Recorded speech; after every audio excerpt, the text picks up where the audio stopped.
Je rappelle que c'est le jeune et compétent Marcel Yeddo qui réalise cette émission avec au son Gérard Moussa, le jeune discret, un jeune footballeur talentueux. Nous revenons sur ce plateau donc pour le débat. Je vais commencer par Hugues Hector Zogo qui est assis à ma gauche. Bonjour Hugues Hector Zogo. Bonjour Maureen, bonjour Laurent, bonjour à nos téléspectateurs, bonjour également aux internautes qui, sans nul doute, sont en train de nous suivre sur cette émission. Laurent Roland-Tonnegues, bonjour. Maurice Avoua, bonjour. Hugues Hector Zogo, bonjour. Amis téléspectateurs et internautes, bonjour également. J'aime bien votre mariage, les couleurs, ça montre que vous êtes bien réveillé ce matin. Oui, bon, rendons grâce à Dieu quand même. Hein.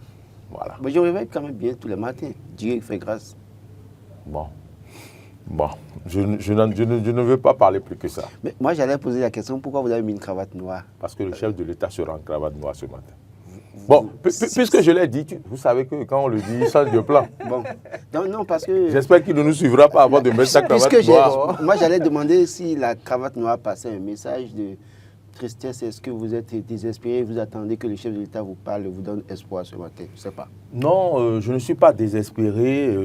C'est plutôt aux démocrates qu'on va poser la question parce que les quotidiens s'en préoccupent. Par exemple, l'opinion demande que fera donc le parti, les démocrates aujourd'hui à l'Assemblée. Si vous voulez, affichez-nous l'opinion et puis on va en parler rapidement. Non, justement, ils seront à l'Assemblée nationale. La moindre des choses, ce n'est pas un vote qui sera fait par rapport au discours du chef de l'État. Ils seront à l'Assemblée nationale et je suis que après le discours du chef de l'État, ils seront les premiers à opiner, à donner leur position sur le discours, à relever les insuffisances de ce discours, à relever dans une certaine mesure ce qui ne va pas dans ce discours. Donc oui, les démocrates, en réalité, en tant que représentants du peuple, ils ont l'obligation de se rendre aujourd'hui à l'Assemblée nationale, d'analyser le discours du chef de l'État et de nous dire ce qu'eux comprennent et par rapport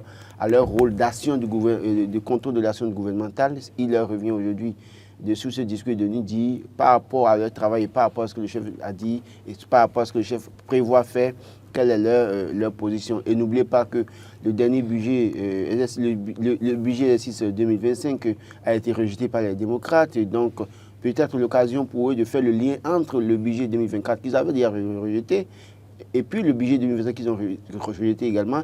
Pourquoi ils ont rejeté? Parce qu'à partir du discours du chef de l'État, ils vont certainement trouver des motifs pour mieux expliquer pourquoi ils ont rejeté le budget. C'est vrai qu'ils ont déjà donné leur position, pourquoi ils ont rejeté le budget, mais dans ce discours, il se peut que le chef vienne faire le point de ce qu'il a fait. En tout cas, il a pu faire à la tête du pays au cours de l'année 2024 et que eux, dans leur contrôle, se rendent compte que ça n'a pas été fait. Donc, on ne va pas dire qu'ils vont boycotter ce discours, ils ne vont pas faire la politique de la chaise vide. Ils ont l'obligation, en tout cas en tant que citoyens, moi je leur fais l'obligation d'être au Parlement, de suivre le discours et de nous dire de leur position de députés ce qu'ils en pensent. Et nous aussi à notre niveau, on pourra aussi opiner.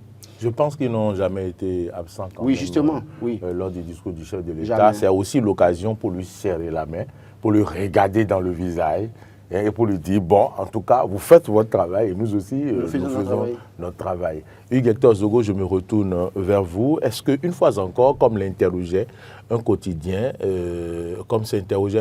j'allais dire, est-ce que le chef de l'État va encore éviter les sujets qui fâchent?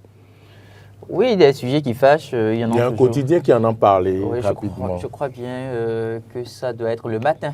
Le matin, on n'a pas affiché le matin aujourd'hui, mais peut-être, je ne sais pas, fraternité ou... Ah, voilà, merci. Okay, merci à Matin Libre. Voilà. Matin Libre. Les sujets qui fâchent seront encore occultés.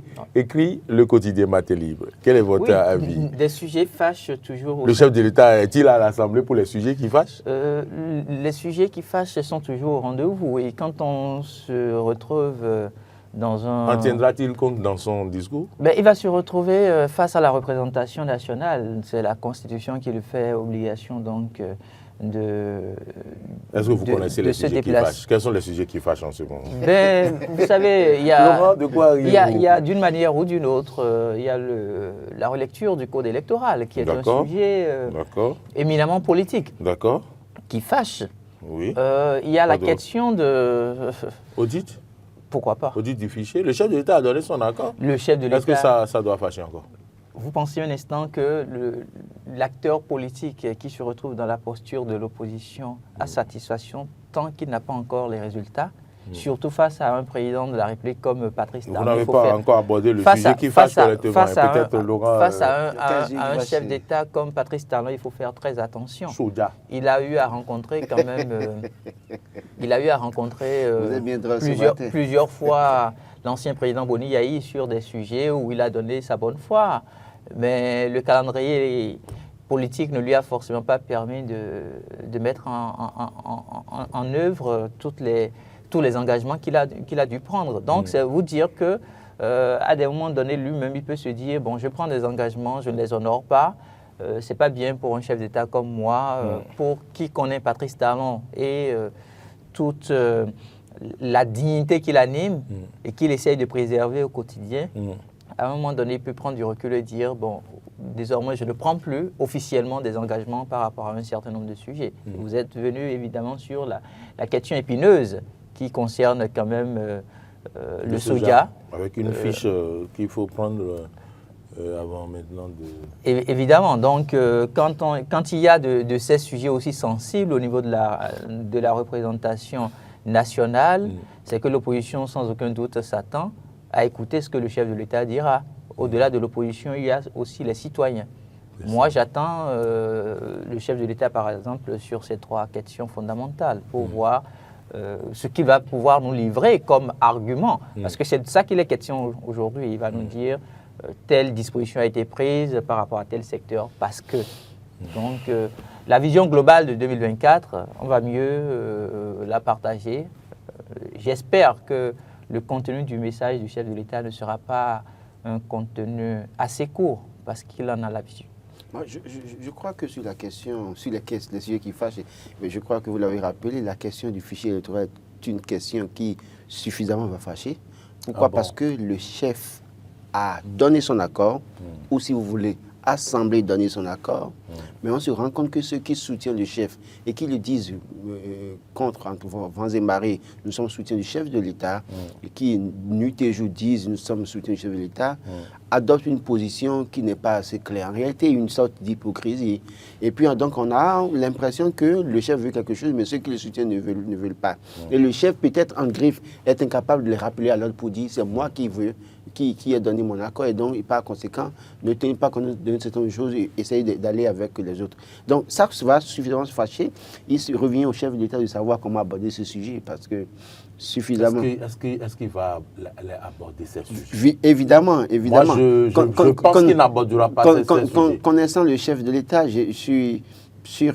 Bon, en tout cas, je pense qu'il ne peut ne pas aborder ce sujet, hein, parce qu'il sait très bien que tout ce qu'il dira peut se retourner contre lui politiquement parlant. Je me rappelle qu'en 2023, il y avait une question qui fâchait et on avait pensé qu'au cours de son discours, il allait faire allusion à cette question et il n'a même pas fait allusion à cette question. Et ça concernait les démocrates. Oui, le problème c'est que le chef ne va pas parler, ne va pas dire tout dans son discours, mais ne serait pas surpris que dans les prochains jours qu'il y ait un entretien avec les professionnels des médias où à bâton rompu, ils vont discuter, il va revenir là-dessus. Puis c'est à ces occasions qu'il a la possibilité de se justifier. Ici, c'est un discours que vous venez présenter, vous présentez un message, et donc vous n'avez pas la possibilité de revenir sur des questions de relance. Vous savez, donc vous allez voir que depuis 2016, il a réussi à faire ça. C'est-à-dire, il passe un message court, succinct, et puis après, il y a un entretien. Au cours de l'entretien, les journalistes lui posent la question. Il a le temps maintenant de s'expliquer, de justifier, de chercher à convaincre tout le monde. Et donc, on a déjà vu ça l'année passée. Hein. Donc, on peut aussi voir ça cette année également, ou soit après ce discours, soit au lendemain des Vodun Days, il va revenir sur ces questions-là, il va les évoquer. Encore qu'on annonce que le choix comment vous appelez, le choix du coordonnateur des ministres conseillers se fera en janvier 2025, et donc que ce sera l'occasion d'aborder toute cette question-là et de répondre du tac au tac et de rester droit dans ses bottes comme il en a l'habitude.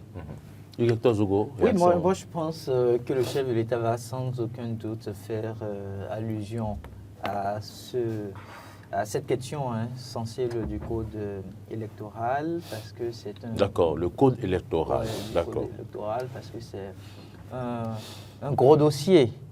Et il va y faire allusion sans aucun doute parce qu'il y a les partenaires qui sont là. Il faut rassurer les partenaires. Je suis d'accord avec vous, d'autant plus que c'est au cours de cette année que le code a été modifié a encore. été modifié. Donc Voyez-vous. je suis parfaitement d'accord. Donc il faut rassurer les partenaires, leur démontrer que toutes les stratégies sont en train d'être mises en œuvre pour permettre au Bénin d'avoir des élections apaisées. Parce que c'est le moment de commencer par préparer les partenaires à ce qu'ils nous envoient un peu de financement. Et quand, Non, sachant que depuis que Patrice Talon est là, il a toujours refusé que les partenaires financent les élections. Écoutez...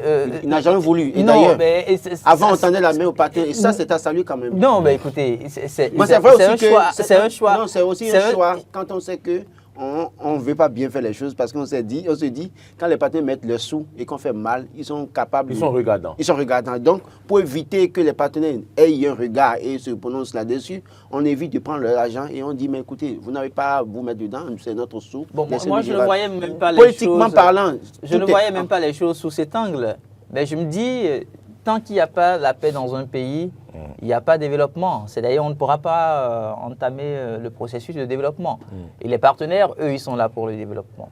Donc, je vais dire, l'essence même de tout ce qu'il y a comme financement, c'est le processus électoral. Le chef de l'État, je sens que ce discours sur l'état de la nation sera l'occasion de dire clairement si le code électoral sera révisé ou pas. Et je pense qu'il dira que le code ne sera pas révisé. Qu'est-ce que vous en pensez? Oui, vous aurez eu raison. Hein. On en a parlé de loin sur plusieurs plateaux ici. Il y a eu le calendrier qui se met en place. Vous avez vu le déroulé de ce calendrier-là. C'est déjà le message lancé par la Sénat. Au niveau de la Sénat, vous aviez vu des formations qui ont été organisées. Après la Sénat, je crois quand même qu'il y a eu d'autres institutions également qui ont commencé par emboîter le pas.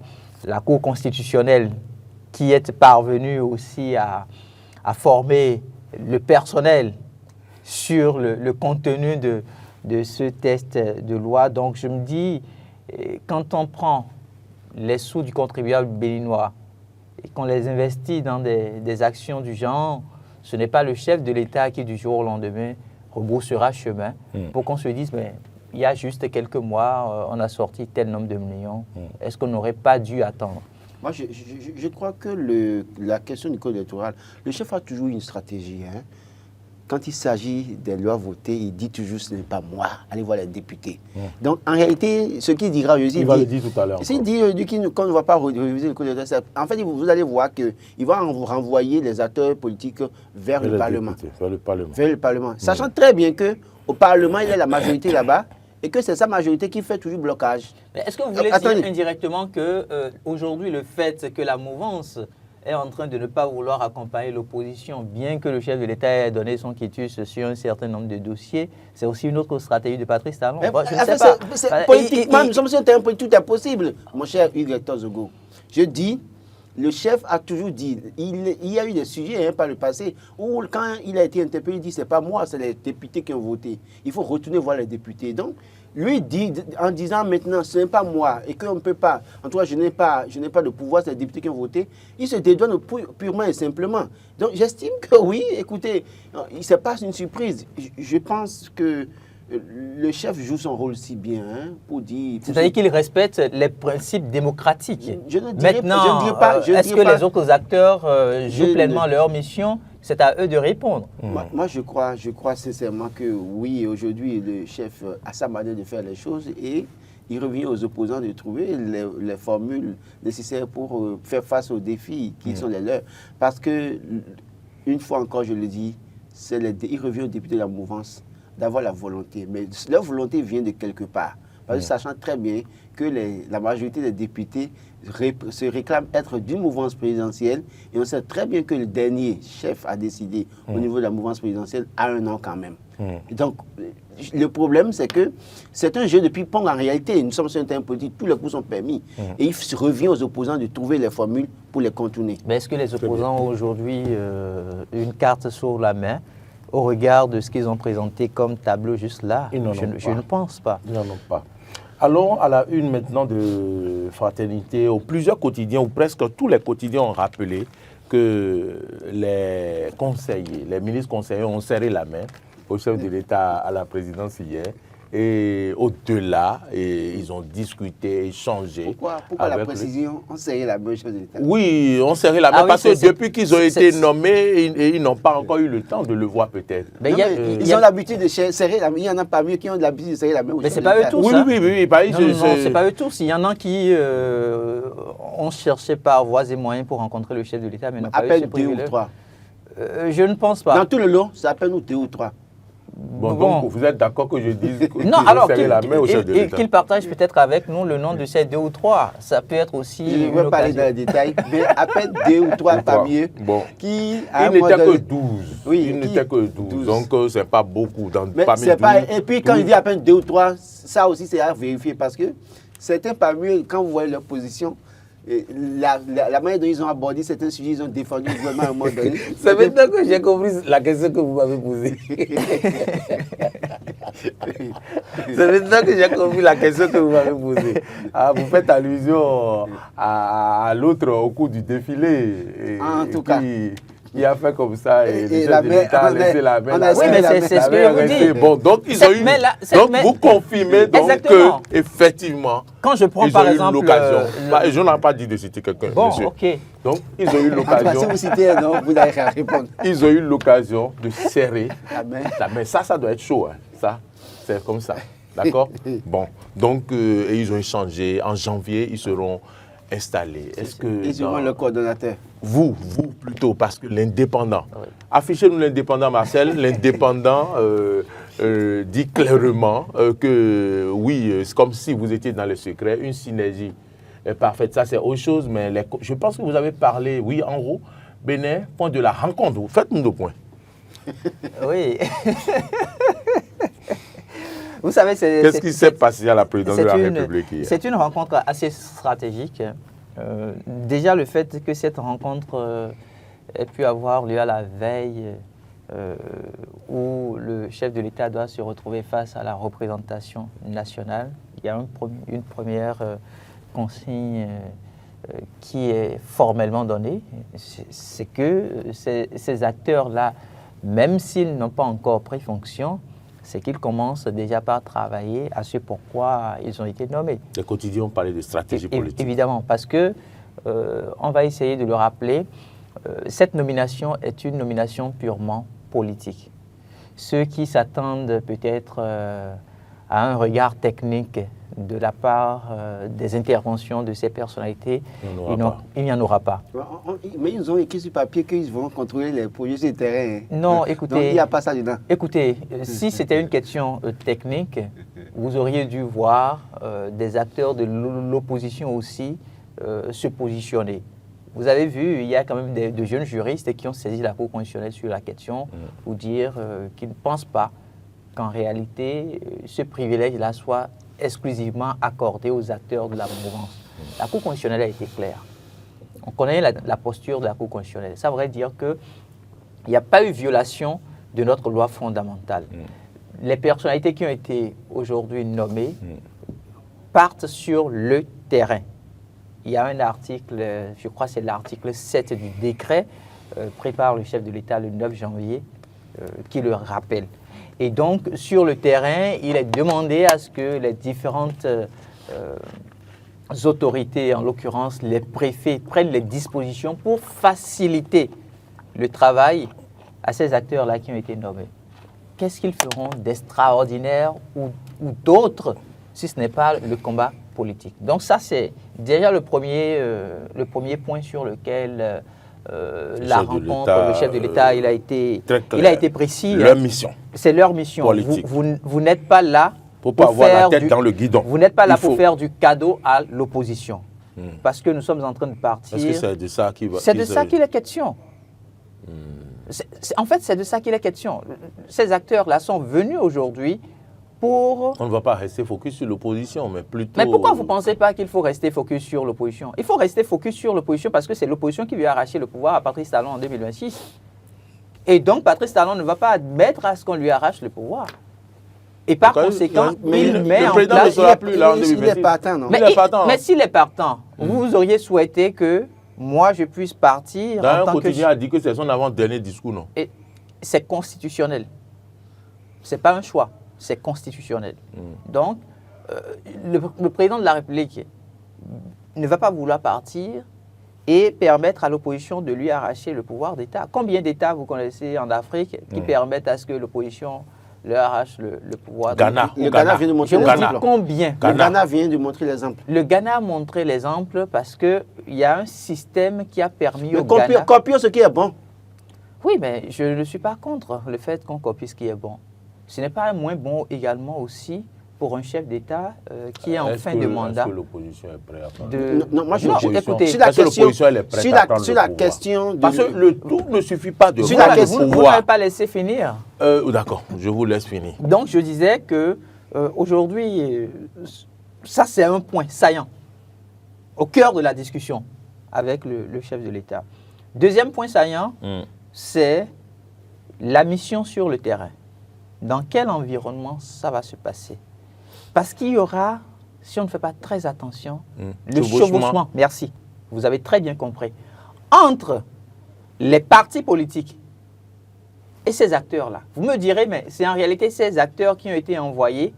Ce sont les partis politiques qui ont envoyé. Mais l'abondance du bien ne nuit pas, non? Non, mais en réalité, nous sommes dans un jeu de leadership politique. Vous aviez suivi Maître Raimi il y a quelques jours sur votre plateau qui parlait, je vais dire, de 3 acteurs qui dérangent le chiffre 12 en faisant référence à la métaphysique. Oui, mais...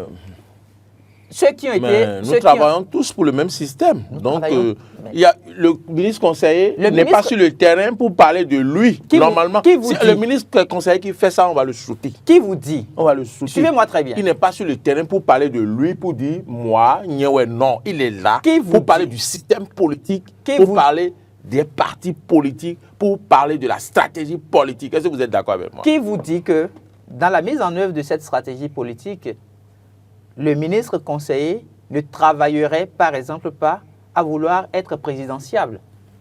Sur la liste des 12 ministres conseillers, il y a au moins un qui déjà fait une déclaration pour dire, de par le passé, que c'est lui qui remplacerait Patrice Talon. Non, il blaguait parce qu'il sait. Moi, je ne sais pas si c'est une blague. Il sait très bien que ce qu'il dit, personne ne peut le prendre. Moi, je ne sais pas si c'est une blague. Toujours est-il que c'est une déclaration que moi j'ai constatée.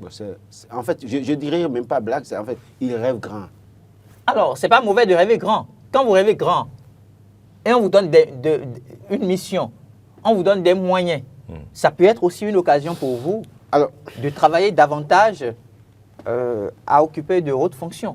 Le président sénégalais, Diomaye Faye, c'est un exemple. Oui. Il a... C'est pas le même parcours. Non, c'est pas le même parcours, mais c'est pas les mêmes parcours. Je voulais préciser que Dieu lui a remis le truc. Oui, à un moment donné, il y a ce qu'on appelle le passif. Qui sort de la bouche. Oui, je suis d'accord. Il y a ce qu'on appelle le passif. Ne comparez pas le verbe. Je dis le passif. Ne comparez pas Diomaye Faye à quelqu'un. Non, quand je ne le compare pas. Parce que si on va tenir compte de passif, ce n'est pas une comparaison que je fais. C'est pour dire que parfois Dieu peut vous donner quelque chose à laquelle vous ne vous attendez pas. Oui, donc je suis d'accord. Encore que ici, il a dit qu'il veut. Oui. Donc Dieu peut lui donner. C'est ce que je vous demander. dis. Matthieu 7. Oui, bon, demandez, vous donnera. Bon, d'accord. Maintenant, venons sur le sujet. D'abord, première chose qui m'a frappé dans cette affaire, regardez la photo après la réunion. On a fait, le chef d'État a fait la réunion avec les ministres conseillers. Quelle photo? La photo. C'est la photo du truc là, des ministres là, non? Oui, et des ministres conseillers. Et je l'ai dit au lendemain de cette nomination que le chef, pour moi, a officiellement 33 ministres au gouvernement. Parce qu'au début de son mandat, il disait qu'il fallait rationaliser les ressources de l'État. Et qui a dit que c'est faux? Qui a dit que ce n'est pas 33 maintenant, c'est-à-dire que la photo me donne raison que le président a maintenant 33 ministres. Fut-il ministre conseiller ou ministre appelé? Là, sur la photo, il y a les ministres conseillers et les ministres. Donc, oui, autour du chef de l'État. Donc, ils sont tous ministres. Ils sont tous ministres. Donc, Il n'y a pas de ministre super puissant plus que l'autre. Bon, c'est pas ça. C'est comme le ministre d'État. Donc au-delà de tout. Maintenant, après ça, je crois qu'il faut le dire, il ne faut pas qu'on se leurre. Ce qui est écrit sur papier, c'est juste pour ne pas baratiner. On sait très bien que ces gens-là, on les envoie sur le terrain pour se battre pour le chef de l'État. Parce que le maillot, le chef de l'État l'a dit, hein, ils n'ont pas baratiné quelqu'un, il a été clair. Le travail à faire, c'est d'aller convaincre les populations sur le terrain. Et ne soyez pas surpris que certains parmi eux viennent vous dire, après Patrice, qui on va mettre, comment on va faire. C'est pas mieux de les laisser. Non, on va leur faire un truc de langage. On va leur faire. Oui, non, les éléments de langage. Les éléments de langage sur le terrain. Parce que quelqu'un va sur le terrain et dit aux choses là. Le chef de l'État va sauter la personne. Vous pouvez faire quoi?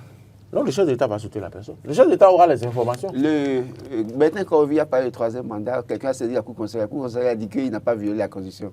En réalité, ce qu'il a dit, c'est dangereux pour notre paix. Mais la Cour conseillère a dit non, il n'a rien fait de grave. Donc, ne vous attendez pas à ça. Écoutez. Je me rappelle très bien que le professeur Orlo aussi est revenu sur temps normal. Là pour dire c'est des choses qui ne doivent pas se dire dans un état démocratique. Donc, dire que la loi fondamentale. Dire que si quelqu'un le dit, on va le sauter. Vous n'avez pas vu le nombre de personnes qui sont allées faire le balai à la GDZ. Vous êtes en train de me dire qu'on ne va pas sauter la personne, c'est ça? Écoutez, attendez de voir. Vous n'avez pas vu le nombre de personnes qui sont allées à la GDZ après avoir regardé tout ce qui se passe là. Et on dit après, si Patrice n'en part, qui va gérer tout ça après? Donc, indirectement, on est en train de nous dire qu'il vaut mieux le laisser continuer. Donc, il peut y arriver qu'on le laisse continuer, par exemple. Il peut y arriver. Mais, oui, mais pour que ça arrive... Pas quelle magie, pas quelle alchimie. Pour que ça arrive, les tests sont clairs. Il faut toucher à la Constitution. Moi, je ne sais pas. Ceux qui vont toucher à la Constitution sont à l'Assemblée nationale. Je n'y suis pas. Non, s'ils décident aujourd'hui de toucher à la loi fondamentale, je crois que... qu'est-ce qui va se passer? Ah bon? Ben voilà. Vous voulez que je dise ce qui va se passer? Oui, dites-moi. Vous me passez, qu'est-ce qui va se passer? Non, je crois que le peuple béninois, en son temps, prendra ses responsabilités. Moi, je ne veux pas vous répondre. Moi, je crois que, oui, non, il y a beaucoup plus... Le message du chef de l'État sur l'état de la nation nous dira beaucoup tout à l'heure. Vous êtes là pour analyser, non? Ce discours-là, on attend, les gens disent indirectement ce qu'ils veulent faire. Et c'est parce que beaucoup ne sont pas éveillés, qu'ils ne comprennent pas le message. Le gars là, il est dans le secret de Dieu. Non, pas le secret de Dieu. Ce qu'il dit, beaucoup d'acteurs le disent autrement, chaque jour. Si vous faites attention aux propos des acteurs politiques de lui, vous comprendrez clairement qu'il y a quelque chose qui se prépare. Et donc, si vous n'êtes pas éveillé, vous n'allez pas comprendre. On comprend clairement là où ils veulent aller, là où ils ont envie d'aller. Maintenant, est-ce qu'ils auront l'adhésion populaire pour aller là où ils veulent aller? Est-ce que les députés suffisamment auront cette carapace assez dure pour supporter et aller dire, bon, nous les accompagnons? On attend de voir. Mais quand vous parlez d'adhésion populaire, de quelle adhésion on parle? D'autant plus que la mouvance aujourd'hui a quand même plusieurs partis politiques. Quand je prends l'UPR... Quand je dis adhésion populaire, je parle des militants même de leur formation politique. Oui, mais... Parce qu'il y en a parmi eux quand même qui auront la tête sur les épaules pour dire, attention, ça, c'est pas bon. Ils sont combien? Quand je prends l'UPR, c'est le plus grand parti politique du pays. Donc si l'UPR veut, c'est que c'est fini. En se référant... Vous êtes en train de dire que si l'UPR veut, aujourd'hui c'est fini. Attendez, en se référant... Répondez à sa question. Mais je suis en train de lui répondre. Répondez-moi. En se référant au nombre de députés à l'Assemblée nationale aujourd'hui, le parti UPR se retrouve être le parti à avoir plus, je vais dire... 53 députés? Non, c'est-à-dire, je ne parle même pas du nombre de députés. Je veux dire que c'est le parti, voilà, en termes d'audience. Et les politiques, en réalité, quand vous les regardez, pas les politiques, les politiciens, quand vous les suivez très bien, ils surfent sur la masse. Ils surfent juste sur les statistiques. C'est comme les réalités que nous vivons. Aujourd'hui, j'ai rédigé une chronique au cours de cette semaine où j'ai parlé de la paix ou le développement.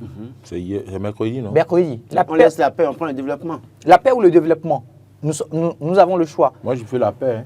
Quand vous regardez les institutions de Bretton Woods... Si je n'ai pas la paix, je n'irai pas au développement. Quand vous prenez les institutions de Bretton Woods, ces institutions, en l'occurrence la Banque mondiale, le FMI, positionnent très bien le Bénin sur l'échiquier international. À ce niveau, je vous coupe en même temps. Je vous dis, ceux qui sont les bons élèves des institutions de Bretton Woods, c'est ceux qui font la volonté de cette puissance-là. Mais pourquoi vous ne m'avez pas laissé Ça n'a jamais été à l'avantage des populations. Mais laissez-moi aller au bout. Les pays qui sont les meilleurs, qui sont mieux cotés par les institutions de Bretton Woods, c'est ceux qui font la volonté des puissances et qui n'arrangent pas nécessairement les peuples en Afrique. Mais vous donc en réalité, pour vous dire que c'est pas parce qu'ils disent que nous sommes premiers partout que ça va au Bénin. Juste parce qu'on fait la volonté de ces institutions de Bretton Woods laissez-moi. qui n'arrangent pas le peuple. Il faut qu'on arrête ça. Maintenant, allez-y. J'ai posé la question dans la chronique la paix ou le développement. Oui. Et j'ai commencé par dire ceci. Qu'au niveau des institutions de Bretton Woods, Le Bénin est bien. le Bénin, sur le Bien plan classé. international, Mm. est très bien classé. Mais quand vous rencontrez les populations à la base, qu'est-ce qui se dit? Qu'est-ce qui se vit? Qu'est-ce qui se vit? D'accord. En réalité, c'est ça. Les difficultés sont là. Combien de Béninois aujourd'hui ont la possibilité de s'offrir 2 repas chauds par jour? Bon, merci de le reconnaître. Mais pourquoi il vous demandait... C'est pourquoi je vous disais, laissez-moi. Parce que je dis la paix ou le Mais vous avez développement. bien fait de relever. Oui. qu'il Et revienne là-dessus.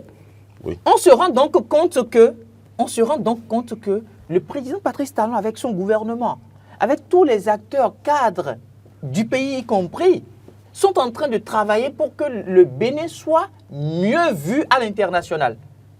Mais malheureusement, ça c'est le choix international. Parce que chaque dirigeant fait une option. Pourquoi on voit que le président Boni Yahi, par exemple, c'est l'homme humaniste? Parce qu'il est au contact des populations à la base. Vous le voyez, il est là tout le temps. Quelqu'un crie tout de suite, un syndicaliste commence par parler. Appelez-le moi. Mais qu'est-ce qui ne va pas? De quoi avez-vous besoin? Ok, c'est de ça ils ont besoin. Donnez-le leur. Il a fini. Mais ça qu'il fait là, sur le plan international, quand vous prenez les indices, ce n'est pas bon pour le Bénin. Donc on est parti d'un chef d'État qui en réalité ne supporte pas les desiderata de son peuple à la base. On est parti à cette étape-là aujourd'hui. On a fini avec l'étape où, quand quelqu'un chante, on lui fait appel et on lui dit « De quoi as-tu besoin ?» Ok, servez-lui ce dont il a besoin. Voyez-vous un peu. Donc, ça fait qu'aujourd'hui, sur le plan international, si on doit citer les grandes nations en Afrique, on doit forcément reconnaître que le Bénin a fait un bond. Mais à l'interne même, À la base, les réalités sont là. On a encore de véritables problèmes. Mais on peut y travailler, non? On peut y travailler également mais c'est pour qu'on améliorer... C'est d'ailleurs pour qu'on y travaille que nous faisons ce débat. Sinon, ça n'a pas de portée. C'est pour qu'on y travaille, pour qu'on dise, oui, c'est vrai, à l'international, on a déjà, on a maintenant une certaine notoriété, mais parce que le chef de l'État, n'oubliez pas, il a été clair. Il dit, on va serrer les ceintures. Il dit, on va serrer les ceintures. Et chaque année, les populations disent, mais il n'est pas encore temps pour qu'on puisse desserrer. Il dit non.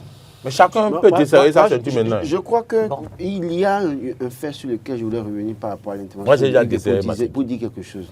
Sous Boni Yahi appelait les acteurs politiques, les intéressés, ils se calmaient. Bon, nous sommes journalistes tous. Allez demander aux acteurs qui sont en exil ou même certains acteurs politiques sur place, s'ils n'ont pas été approchés. Certains parmi eux tiennent bon et refusent les compromissions. Mais parmi même ces gens-là, il y en a qui ont traité le chef de tous les noms, mais qui aujourd'hui sont aux côtés du chef de l'État. Pas quelle magie se sont retrouvés aujourd'hui là. Juste que si le chef ne veut pas, c'est qu'ils ne vont pas se retrouver là. Donc ça veut dire qu'à un moment donné, il y a eu aussi quand même un début de volonté du chef et eux-mêmes peut-être ont manifesté. Donc on ne va pas prendre ça comme un baromètre. J'estime qu'aujourd'hui, quand je parlais d'adhésion populaire, c'est que oui, les gens estiment qu'ils sont les premières formations politiques à l'aide de la réforme du sympathisant. Et dès lors que leurs formations politiques veulent quelque chose, ça peut passer comme une lettre à la poste. Et c'est de ça que je parle pour dire, est-ce que ça va être la volonté de tous les Béninois? Parce qu'il revient à écouter les Béninois et à respecter ce qui est écrit. Parce que le chef de l'État même l'a rappelé à plusieurs reprises. Ce qui est mis dans la Constitution, qu'eux-mêmes ils ont modifié à leur manière, notamment en 2019. Je reviens là-dessus en précisant de cette manière pour dire qu'ils avaient la possibilité de mettre tout ce qu'ils veulent dans cette constitution en 2019 quand ils modifiaient ça. Mais ils ne l'ont pas fait. Donc si aujourd'hui, on doit trouver des mécanismes pour contourner, pour faire des acrobaties, pour nous dire, en tout cas, justifier des choses à ne pas justifier, je crois que ça n'honorerait pas notre pays. Et je ne dis pas que d'office, le chef de l'État aujourd'hui gagnerait à organiser des choses. Je l'ai dit quelque part sur le plateau hier. Ceux qui sont là au pouvoir aujourd'hui sont venus au pouvoir en paix. Ils doivent travailler. Si c'est pour passer le témoin à leurs dauphins, qu'ils le fassent dans la paix. Si c'est pour passer le témoin aux opposants, qu'ils le fassent dans la paix. Parce que le peuple béninois ne leur a rien fait pour mériter des troubles. J'en ai fini. Moi, je voudrais quand même revenir sur cette question de popularité.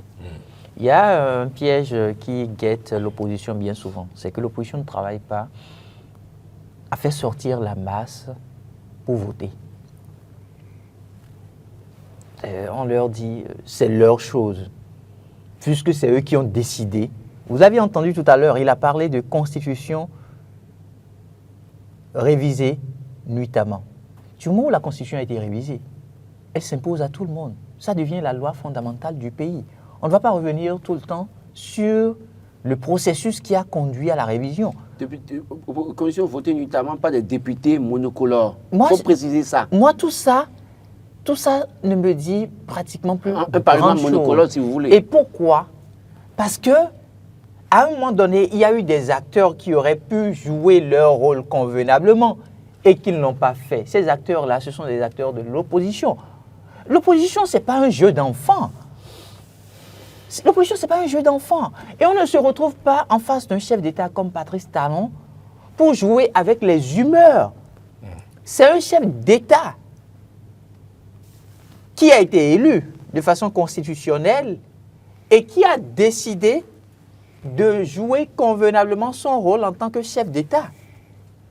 Et donc, par conséquent, si vous voulez travailler à lui arracher le pouvoir, la seule chose à faire, c'est de nous retrouver aux urnes.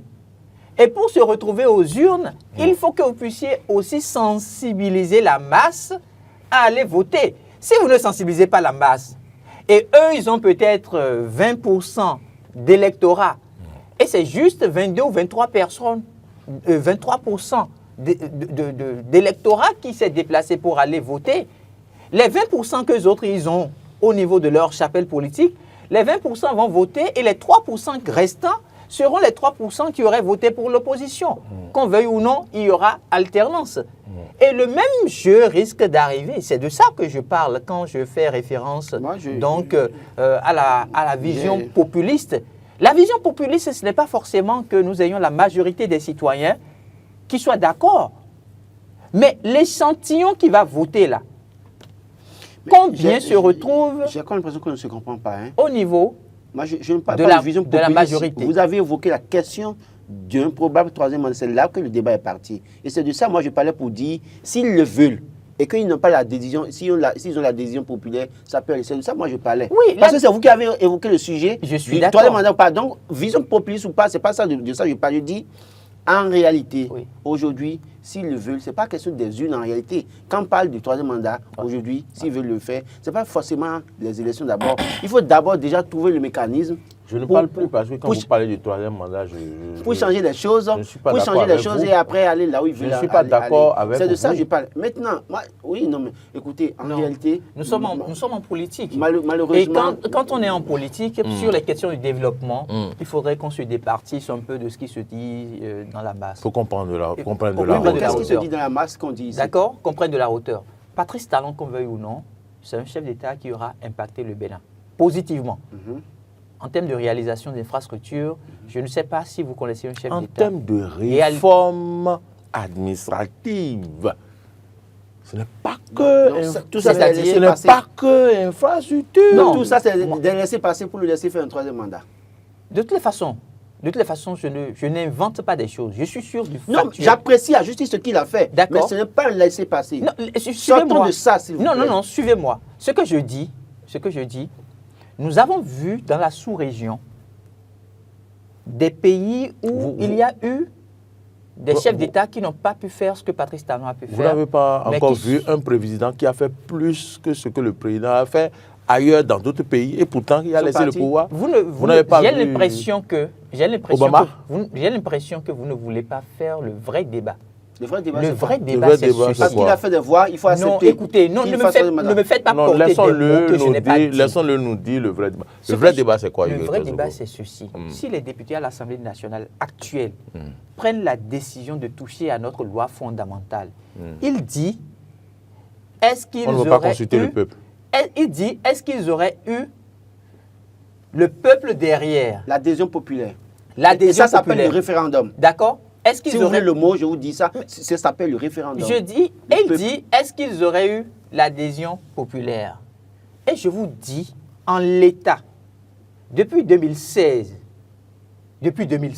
que Patrice Talon a été élu, les différentes stratégies politiques mises en place, que ce soit par la mouvance ou que ce soit par l'opposition, si vous suivez très bien, si les députés à l'Assemblée nationale aujourd'hui prennent la décision de toucher à notre loi fondamentale, ils vont le faire et ils vont réussir. Pourquoi? Un peuple mature, c'est un peuple qui sait soutenir ses leaders qui les défendent. Il y a eu des leaders qui ont défendu ce peuple-là dans ce pays. Vous aviez vu et vous savez un peu dans quelle posture ces leaders-là se retrouvent aujourd'hui. Quelle est la réaction du peuple? Quand vous avez un peuple, excusez du peuple, comme le peuple béninois, il faut faire très attention par rapport à un certain nombre de choses. C'est des gens qui sont pratiquement prêts à vous dire « oui, allons-y, nous sommes prêts à mener le combat avec vous ». Mais à la dernière minute, vous vous retrouverez seul. Je vais vous donner un exemple typique pour finir avec ça. Vous aviez vu l'ancien directeur général de la police républicaine, Louis-Philippe Rondeyon. Quelle déclaration n'a-t-il pas eu à faire avec les acteurs de la presse? Nous étions les premiers acteurs à solliciter qu'ils prennent la parole. Parce que nous, on souhaite qu'il y ait débat dans le pays. C'est le débat qui donne vie aux journalistes. Alors, quand le journaliste tombe sur une tête pensante qui se dit détenir des informations, partager des éléments critiques sur un pouvoir en place, ça devient le chou gras du journaliste. Donc, il est là à le titiller. Sur telle chose, quel est votre avis, ainsi de suite. L'intéressé a pu faire quand même un certain nombre de sorties. Même si ces sorties-là ne se sont pas faites exclusivement qu'avec des journalistes. Parce qu'il a fait des sorties avec extra. des journalistes, et il y a eu des sorties extra aussi. Mais il se retrouve où actuellement? Il se retrouve en prison. Combien de journalistes, me figeant juste au secteur des médias, combien de journalistes ont sorti de dossiers critiques sur la manière dont, par exemple, Louis-Philippe Rondeyon a été arrêté?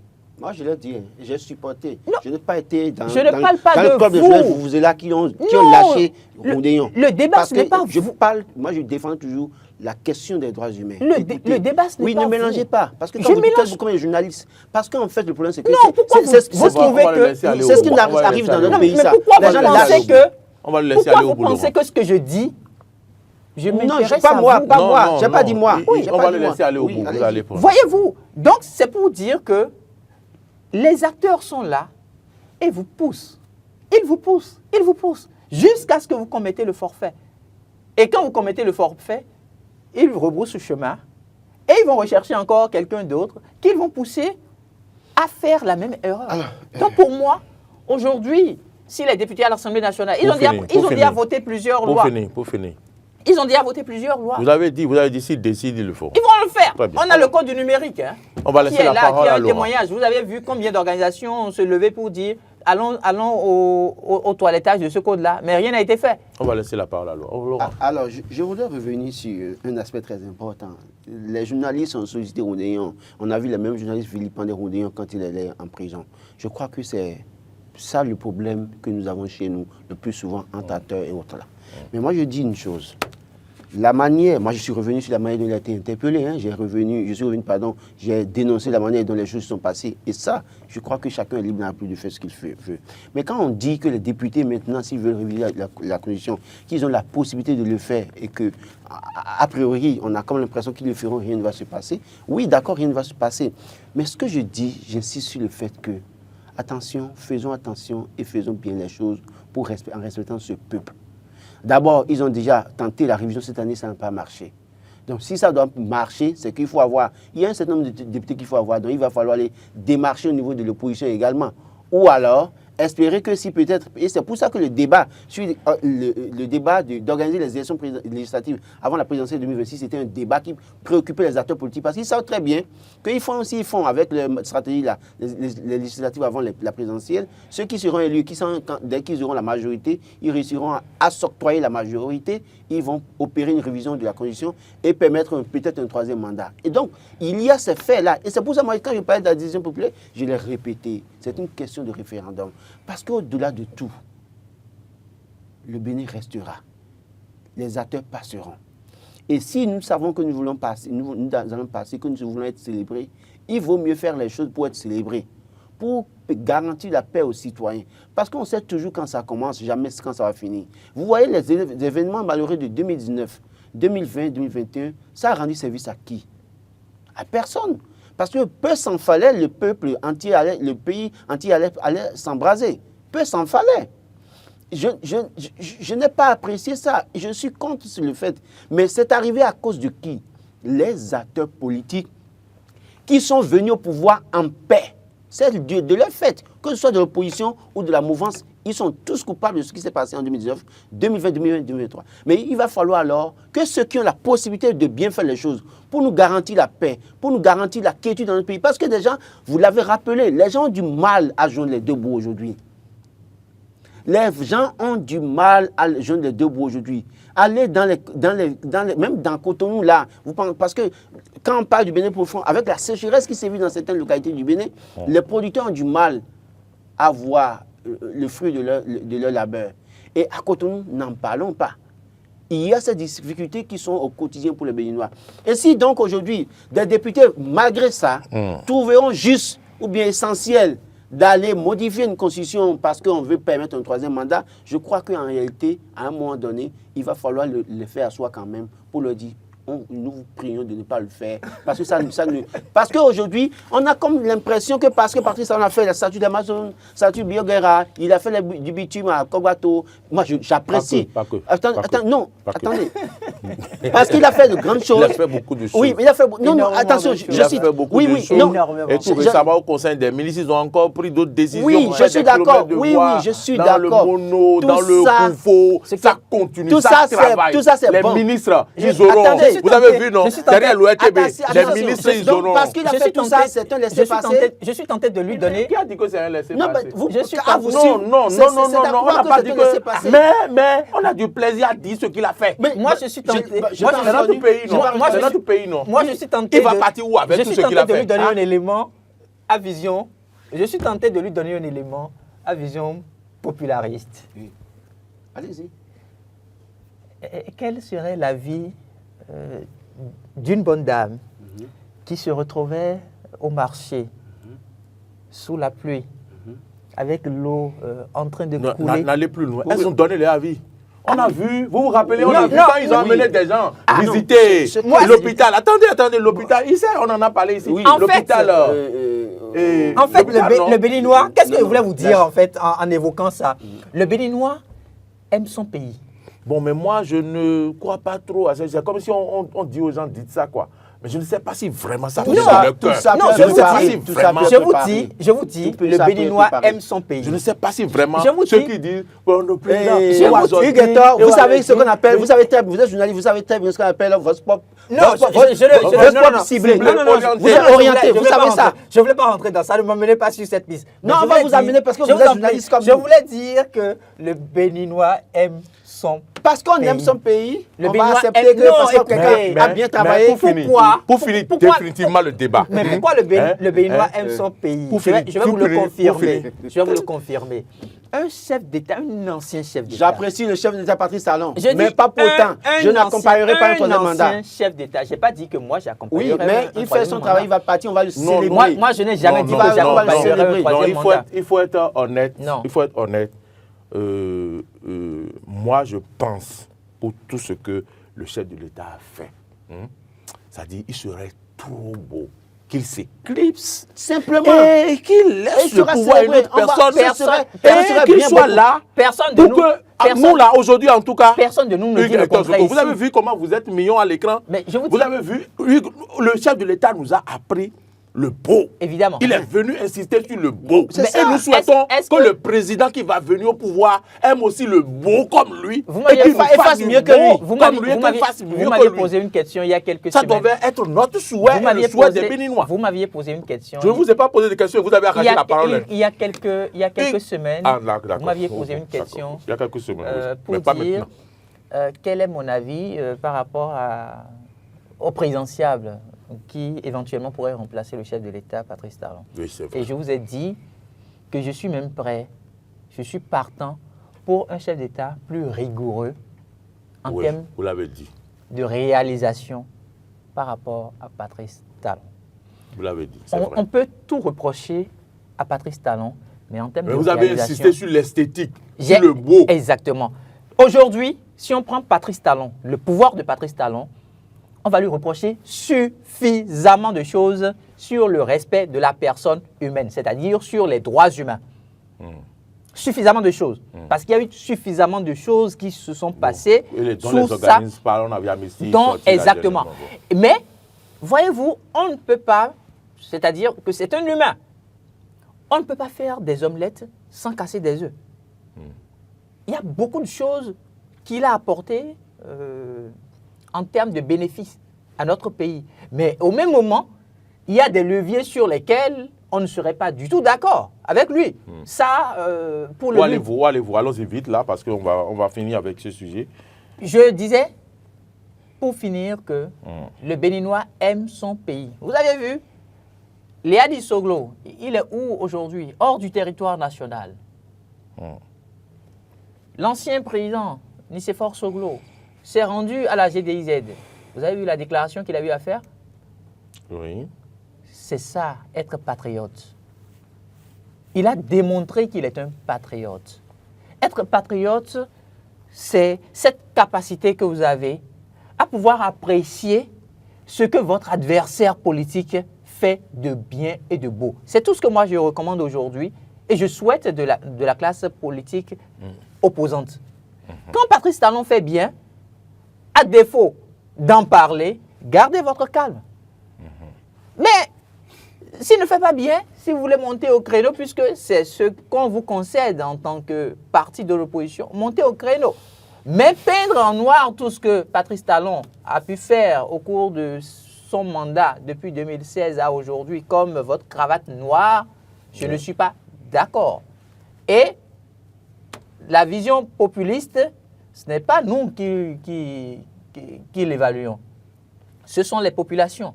Les mêmes bonnes dames qui vous ont dit les marchés qu'on est en train de nous offrir aujourd'hui, là, on ne va pas les intégrer parce que ça nous reviendrait plus cher, tout ça. Ce sont les mêmes dames qui reçoivent les délégations ministérielles au cours de l'ouverture. Pour vous dire que nous avons un peuple qui aime ce pays. Très bien. Tout le monde travaille à Merci. la paix et on ne souhaite que la Merci paix. d'avoir osé faire ce débat-là ce matin. On va y revenir. Merci de Merci. garder les archives. Merci. Laurent, pour finir. Moi, je dirais au chef de l'État que c'est les mêmes qui ont dit Hosanna à Jésus, qui sont venus lui dire après crucifiez-le. Les mêmes qui ont dit Hosanna, alléluia. Alléluia. Dans la même semaine, C'est les mêmes qui sont venus dire. C'était était autour de lui et il a dit qu'avant que le coq ne chante trois Voilà. fois, C'est les mêmes qui il- sont il venus va. dire, c'est les mêmes qui sont venus dire crucifiez-le. Qui se Et rappellent ils l'ont renié. Qui se rappelle Il de peut ça. renier. Si le chef de l'État peut faire suffisamment l'effort de se rappeler de ça, il comprendra que même ceux qui chantent dans ses oreilles matin, midi, soir, il faut forcer là. Il ne l'aime pas. il faut forcer, il faut forcer. Il ne l'aime pas. Vous, Et donc, vous venez indirectement de rappeler au chef de l'État de penser à la Bible. Vous Encore qu'on lui a donné, qu'on lui a cadeau en remis ça. 2016. Bon, si. Mais vous l'avez dit, mais c'est une façon. Mesdames, Messieurs, voilà, nous clôturons ainsi ce débat. Je sais que le chef de l'État, il sait ce qu'il doit faire, il a son plan. Il va le dévoiler. Il va le dévoiler et ce sera pour le bonheur de tous les Béninois.